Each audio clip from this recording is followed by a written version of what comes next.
राजस्थान में एक बार फिर सियासत गर्मा गई है। इस बार वजह बना है नेता प्रतिपक्ष गुलाब चंद कटारिया का वो बयान जिसमें वो 6 महीने में गहलोत सरकार गिरने की बात कह रहे हैं। बयान के बाद सियासी गलियारों में चर्चाओं का दौर भी शुरू हो गया है। चर्चा ये कि आखिर कटारिया ने किस आधार पर यह बयान दिया। क्या बीजेपी एक बार फिर से ऑपरेशन लोटस की तैयारी कर रही है। चर्चा ये भी कि क्या वाकई बीजेपी सरकार गिराने में सक्षम है। देखिए हमारी एक खास रिपोर्ट।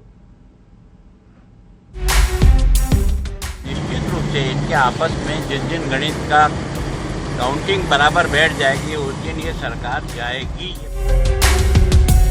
इनको नेता प्रतिपक्ष पद से हटाने का भारी दबाव पार्टी के अंदर था। बीजेपी सरकार गिराने का षड्यंत्र कर रहे हैं।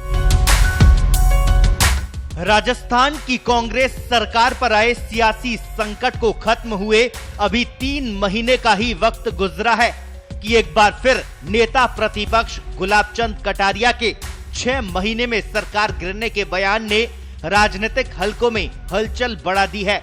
कटारिया ने कहा कि आपसी कलह के कारण 6 महीने में ही राजस्थान में कांग्रेस सरकार गिर जाएगी। कटारिया के इस बयान के बाद भाजपा कार्यकर्ताओं में चर्चा है कि आखिर कटारिया ने किस आधार पर ये बयान दिया है। क्या वाकई भाजपा सरकार गिराने में सक्षम है। जो कुछ भी राजस्थान के अंदर ही अंदर जो ज्वालामुखी का जो पूरा गर्म लावा है वो अंदर इकट्ठा है। वो इंतजार कर रहा है कब उसको कहाँ मिले और कहाँ पूछे। और इसके आधार पर मैं बनावटी बातें नहीं कहता हूँ। इस सरकार की कोई जिंदगी नहीं है क्योंकि राजस्थान गांव-गांव में त्राही मची हुई है इस समय।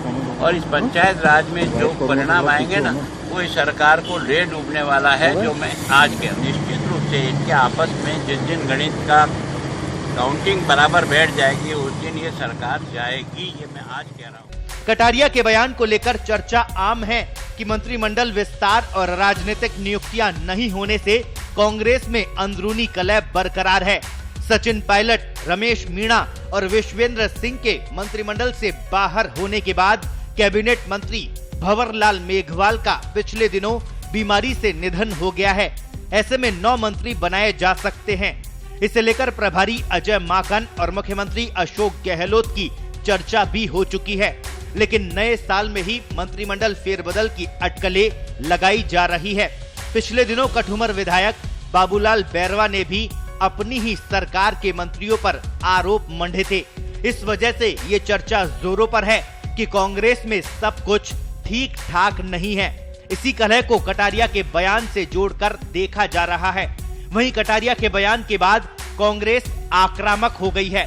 प्रदेशाध्यक्ष गोविंद सिंह डोटासरा समेत सरकार के कई मंत्री कटारिया के बयान को लोकतंत्र के खिलाफ बता रहे हैं कि इनको नेता प्रतिपक्ष पद से हटाने का भारी दबाव पार्टी के अंदर था।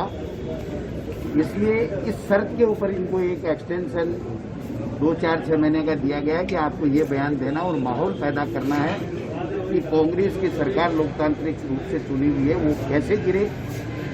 एक माहौल बने पूरे राजस्थान में। और कोरोना में जो ऐतिहासिक काम हमारी सरकार ने किया है उसके कारण से अब बौखलाई हुई भारतीय जनता पार्टी।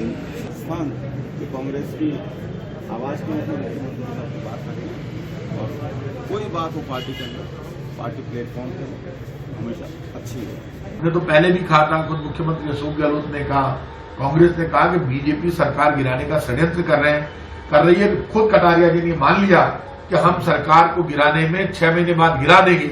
इसका मतलब इनका षड्यंत्र जारी है। लेकिन मैं इतना कह सकता हूं कितना ही षड्यंत्र कटारिया जी और बीजेपी के लोग कर ले, राजस्थान की सरकार का बाल बांका नहीं कर पाएंगे क्योंकि भगवान का आशीर्वाद और जनता का समर्थन हमारे साथ। कटारिया ने भले ही ये बयान दिया हो लेकिन सरकार गिराना आसान नहीं है। 3 महीने पहले का सियासी घटनाक्रम सभी को पता है। इस घटनाक्रम में भाजपा का अंदरूनी कलह खुलकर सामने आया था। अब भी भाजपा में हालात ठीक नहीं है। 6 नगर निगमों में टिकट वितरण को लेकर जयपुर शहर के विधायकों ने नाराजगी जताई थी। यहां तक कि ग्रेटर की महापौर प्रत्याशी को लेकर भी विधायकों ने खुद को दरकिनार करने के आरोप लगाए थे। 6 नगर निगम के चुनाव में टिकट वितरण को लेकर कांग्रेस में भी नाराजगी साफ तौर पर नजर आई थी। यहां भी विधायकों के कहने पर ही टिकटों का वितरण किया गया। जिसकी वजह से संगठन से जुड़े नेताओं ने नाराजगी जताई थी। यही वजह रही कि नामांकन के बाद ही पार्टी ने नामों को जारी किया। यही नहीं, निवर्तमान कार्यकारिणी को भी चुनाव में दरकिनार किया गया।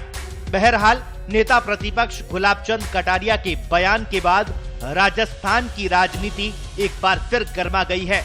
अब देखना ये होगा कि क्या ये सिर्फ राजनीतिक बयान बनकर रह जाएगा या फिर इसके मायने भी सामने आएंगे। पत्रिका टीवी के लिए जयपुर से उमेश शर्मा की रिपोर्ट।